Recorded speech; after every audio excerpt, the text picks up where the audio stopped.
Trey Hendrickson wins by reporting to Bengals camp.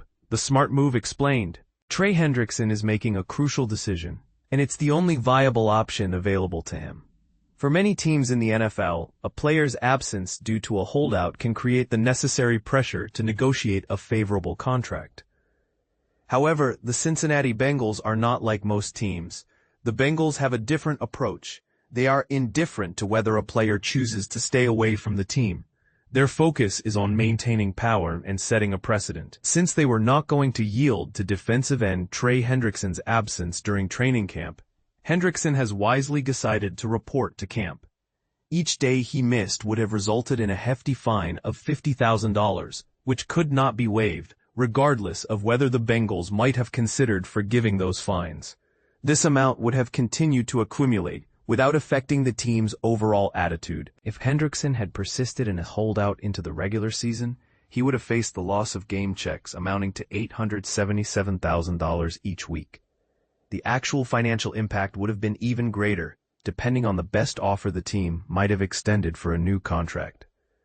Previously, it was reported that the Bengals were willing to offer him $28 million annually, while his current base salary stands at $15.8 million. Had Hendrickson chosen not to report, the Bengals would have allowed him to become this season's equivalent of Hassan Reddick, which likely influenced his decision to show up. He recognized that the holdout strategy was ineffective. While Hendrickson might be tempted to avoid practice after his arrival, the Bengals may not cooperate with that plan. Last year, they imposed fines on wide receiver Ja'Marr Chase during his hold-in, and those fines could have been waived. If Hendrickson refuses to participate in practice, the Bengals might opt to fine him as well. Moreover, if he claims an injury to avoid practice, the Bengals could challenge that claim. The key takeaway here is that now that Hendrickson is present, he is unlikely to leave. If he were to stay away for 5 consecutive days, the Bengals could effectively end his season and owe him nothing. Would this decision cause short-term pain? Absolutely. However, in the long run, it would send a clear message. We are in control. We dictate the terms. We will remain long after you and every other player on the roster have moved on from football. At this juncture, Hendrickson's best course of action is to prepare for the upcoming season and be ready to accept the final offer the team presents before Week 1. Even if it falls short of the average annual salary he desires, and only the first year is fully guaranteed upon signing. Regardless of how Hendrickson's camp may label the situation, the reality is that he has conceded, and that's perfectly acceptable. With the Bengals, this was the only strategic move he could make. Trey Hendrickson contract dispute with Bengals, full timeline explained. The contract conundrum, unpacking the Trey Hendrickson and Cincinnati Bengals saga. Imagine being one of the top performers in your field, consistently delivering exceptional results, yet struggling to get the recognition and compensation you deserve. This is the harsh reality facing Trey Hendrickson, the star pass rusher for the Cincinnati Bengals, as he navigates a complex and contentious contract dispute with his team. The situation has been simmering for months, with both sides dug in and refusing to budge. But what led to this impasse, and how can it be resolved?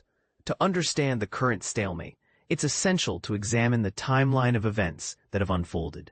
In March 2021, Hendrickson signed a 4-year, $60 million deal with the Bengals, which seemed like a fair contract at the time. However, after 2 consecutive Pro Bowl seasons, it became clear that his production far exceeded his salary. The Bengals responded by offering a 1-year extension worth $21 million, including $8 million guaranteed, which kept Hendrickson in Cincinnati through the 2025 season. But here's where it gets controversial. Hendrickson's outstanding performance, including a career-high 17.5 sacks in 2023, led him to seek long-term security and a more substantial contract. The Bengals, however, were hesitant to entertain those discussions, citing the need to prioritize other players, such as Joe Burrow, Ja'Marr Chase, and T. Higgins, who were also due for extensions. This led to Hendrickson's first trade request in April 2024, which was eventually withdrawn after he rejoined the team in May. Fast forward to March 2025, and Hendrickson requested a trade for the second time, citing the lack of progress in contract talks. The Bengals granted him permission to seek employment elsewhere. But Hendrickson's preference was to remain in Cincinnati. The situation took a turn for the worse when Bengals EVP Katie Blackburn commented that Hendrickson should be happy with certain rates, which Hendrickson perceived as dismissive and unappreciative of his value to the team. And this is the part most people miss. The contract dispute is not just about money, it's also about respect and recognition. Hendrickson feels that his contributions to the team have been overlooked, and he's seeking a deal that reflects his true worth. The Bengals, on the other hand, are trying to balance their salary cap and prioritize other players. The war of words in the media, including Hendrickson's appearance on the Pat McAfee show, has only added fuel to the fire. As the situation continues to unfold, it's clear that both sides are dug in. Hendrickson has stated that he won't play the upcoming season without a new contract, while the Bengals are refusing to trade him. The latest development saw Hendrickson report to training camp without a new deal, which is a step in the right direction, but the issue of guaranteed money remains a major sticking point. So, what's next? Will the Bengals and Hendrickson be able to come to an agreement, or will this contract dispute continue to simmer? The outcome is far from certain, but one thing is clear. This saga has sparked a heated debate about player compensation, team loyalty, and the business side of the NFL. As fans, we're left wondering, what do you think? Should the Bengals prioritize Hendrickson's contract? Or are they right to take a hardline stance? Share your thoughts in the comments below. Trey Hendrickson ends holdout, reports to Bengals camp amid contract dispute. It's a bold move that could shift the dynamics of the NFL's contract negotiations. Trey Hendrickson, one of the league's top pass rushers, is set to join the Bengals training camp on Wednesday, even though no new deal is on the horizon. This decision comes after a prolonged standoff between Hendrickson and the Bengals, which has been marked by significant tension and public frustration. According to reports from NFL Network insiders Ian Rappaport and Tom Pelissero, Hendrickson, who led the NFL in sacks in 2024, plans to report to the Bengals training camp. Despite the ongoing contract dispute, Hendrickson's decision to show up is a positive step forward. However, it doesn't necessarily mean that a resolution is imminent. The crux of the issue lies in the amount of guaranteed money Hendrickson is seeking in a new contract. Last week, Rappaport revealed that this was the primary sticking point in the negotiations. Hendrickson has been vocal about his dissatisfaction with the lack of progress, even going so far as to skip off-season activities and the start of training camp. His absence has been a source of concern for both the player and the team, and his return to camp is a welcome development. Hendrickson's performance over the past 2 seasons, with a total of 35 sacks, has earned him a place among the elite defensive ends in the NFL. This is particularly evident when considering that other top players at his position, such as Max Crosby, Myles Garrett, and T.J. Watt, have all secured lucrative extensions in 2025.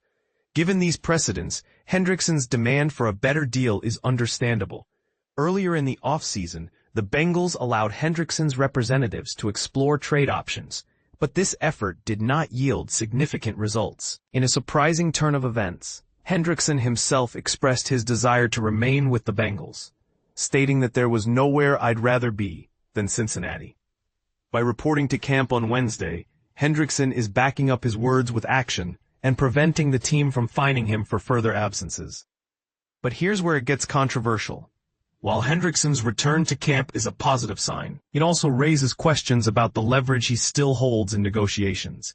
Some might argue that his decision to report weakens his position, while others believe it demonstrates his commitment to the team and could ultimately lead to a fairer deal. So, what do you think? Is Hendrickson's decision to report to camp a strategic move that will help him secure a better contract? Or does it signal a weakening of his negotiating power? Share your thoughts in the comments below.